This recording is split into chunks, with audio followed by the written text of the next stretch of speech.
Hi everyone, welcome back to another video from Crazy Gamer. Today in this episode we will be learning how to hide your Battle.net profile using your mobile device.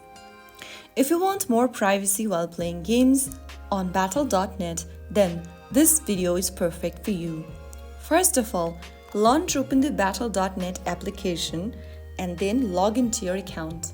Once logged in, go ahead and tap on your profile picture at the top left corner. Now after you do that, tap on My Profile. From the My Profile section, scroll down. Now tap on Edit Profile once again, and under Profile Privacy, you can select who can view your profile. If you don't want others to see your links too, you can select Only Me right under Who Can See My Links. Finally, click on Save at the top right, and that way, you will be able to hide your profile from others or public on Battle.net.